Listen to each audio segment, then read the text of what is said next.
Selection commission जो ये वो एग्ज़ाम है जिसके लिए सालों सालों बच्चे अपना मेहनत करते हैं, उनके पेरेंट्स भी उनका साथ देते हैं, और जब एग्ज़ाम के टाइम पे उनके साथ धोखाधड़ी हो जाए, उनके सपनों पे पानी फिर जाए, तो बताओ उनके ऊपर क्या बीतेगी। आज हम पूरे नेशन वाइड पे जो मैसिव प्रोटेस्ट चल रहा है, और नॉट ओनली बच्चों के द्वारा बल्कि एजुकेटर्स के द्वारा, कि क्या कंसर्न अथॉरिटीज अनअवेयर थी, इतना ब्लंडर इस बार हुआ है। आइए हम बात करते हैं एजुकेटर्स से, जो कि staff selection commission SSC exam के लिए पूरे नेशन वाइड बच्चों को तैयार करते हैं।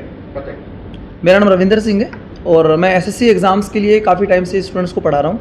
तो यहाँ पर देख पा रहे होंगे आप लोग सोशल मीडिया पर इस टाइम पर कि बहुत सारे एजुकेटर्स जो हैं, स्टूडेंट्स का एक ही डिमांड है कि हमारे जो एग्ज़ाम्स हो रहे हैं उनको ठीक तरीके से कंडक्ट कराया जाए। तो यहाँ पर प्रॉब्लम्स क्या है, बहुत सारे लोग ये जानना चाहते हैं कि एक्चुअल में ग्राउंड लेवल पर टीचर को क्यों उतरना पड़ा। तो प्रॉब्लम सबसे बड़ी ये है कि जो एसएससी यानी कि स्टाफ सिलेक्शन कमीशन है, यहाँ पर उसके द्वारा जो एग्ज़ाम कंडक्ट कराया जाता है, जिसमें अगर हम बात करते हैं कि अभी एक एग्ज़ाम हुआ है जिसका फेज़ 13 यानी कि सिलेक्शन पोस्ट का एग्ज़ाम होता है। फेज़ 13 का जो एग्जामिनेशन है, इस एग्जामिनेशन के अंदर अगर हम बात करते हैं तो यहाँ पर जो एग्ज़ाम है ये स्टार्ट हुआ है और इस एग्ज़ाम के अंदर बहुत सारी प्रॉब्लम्स स्टूडेंट्स को आई। सबसे पहले अगर हम बात करते हैं तो इनिशियल एग्ज़ाम जो स्टार्ट होता है वो एडमिट कार्ड से स्टार्ट होता है। यानी कि जब स्टूडेंट्स के जो एडमिट कार्ड है, सबसे बड़ा इशू है कि अगर किसी स्टूडेंट का एडमिट कार्ड है तो उसको एटलीस्ट लोकेशन पता होनी चाहिए कि उसका एग्ज़ाम एक्चुअल में कहाँ पर जा रहा है। मतलब एग्ज़ाम अगर किसी बच्चे का 2 से 3 दिन बाद एग्जाम है तो 2 दिन पहले भी उसका एडमिट कार्ड डाउनलोड नहीं हो पा रहा है, वो अपनी लोकेशन को फाइंड नहीं कर पा रहा है। आप एडमिट कार्ड एटलीस्ट जो है वो 10 डेज पहले बच्चे को बताएं, जिससे वो अपना अरेंजमेंट बना पाए। सबसे बड़ा इशू आ रहा है कि सेंटर जो उसका इशू है वो कम से कम भी 400-500 किलोमीटर डिस्टेंस पर उसका सेंटर जा रहा है। कि क्या मजबूरी है आयोग की कि वो इतना दूर बच्चों को सेंटर दे रहा है। ठीक है, प्रोसेस में बताना चाहूँगा यहाँ पर।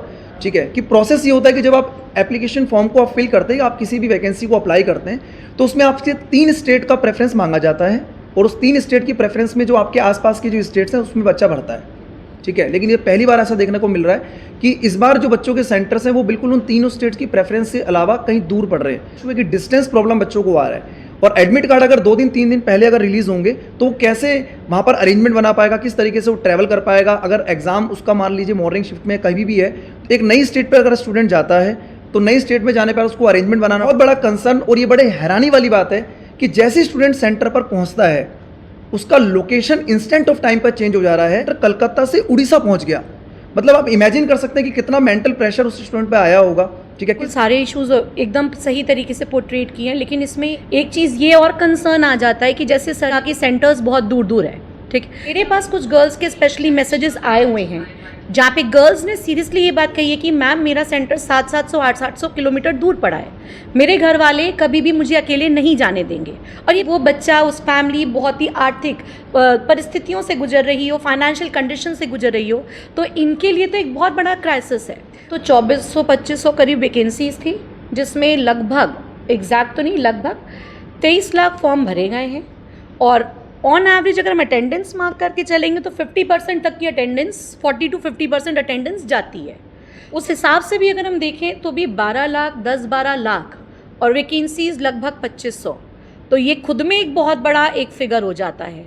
और उसमें भी अगर कुछ बच्चे अगर पेपर नहीं दे पाते हैं तो वो एक खुद में एक, वो नंबर छोटा नहीं है, वो नंबर खुद में एक बहुत बड़ा है।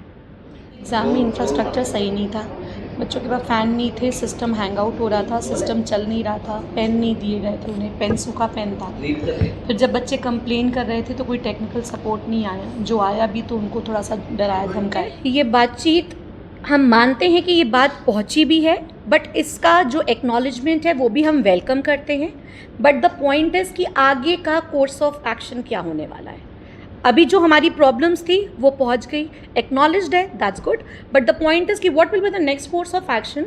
जो भी बच्चों का पेपर कैंसिल हुआ है because of the technical error, तो एटलीस्ट हमारे पास एक डेडलाइन होनी चाहिए, डेडलाइन होनी चाहिए कि वो कब तक अपने और आगे के प्रोसेस को वो एंटरटेन कर पाएँ। बट आज के टाइम पे इतना ज़्यादा दिक्कत होने के बाद बच्चे का मनोबल पूरा टूट चुका है, बच्चे पैनिक अटैक्स फेस कर रहे हैं, वो डिमोरलाइज हो रहे हैं। तो हमारी यही डिमांड है कि जिस स्टूडेंट का लास्ट अटेम्प्ट है, एटलीस्ट अगर आपका सिस्टम अभी ठीक नहीं हो पा रहा है तो उस स्टूडेंट्स को एक रिसीविंग दी जाए वहाँ सेंटर के बाहर। जो भी आयोग के वहाँ पर रिप्रेजेंटेटिव होते हैं, जो वहाँ पर चीज़ों को देख रहे होते हैं, जो अपनी जो है बेसिकली पूरी चीज़ों को ऑब्जर्व कर रहे होते हैं, तो उनको एक स्टूडेंट्स को एक लेटर मिलना चाहिए वहाँ से, एक रिसीविंग मिलना चाहिए कि आपका अगर एग्ज़ाम में कोई इशू आया हमारे एंड से तो आपको दोबारा से फर्दर एक एग्जामिनेशन के लिए दोबारा से जब भी हम इस एग्ज़ाम को दोबारा कंडक्ट कराएंगे तो आपको दोबारा से अपडेट कर दिया जाएगा। लेकिन वहाँ पर एक छोटा सा एक नोटिस लगा दिया जाता है कि आपका दोबारा एग्ज़ाम होगा और हम आपको दोबारा से इन्फॉर्मेशन देंगे, इसके लिए आप साइट को विजिट करते रहिए।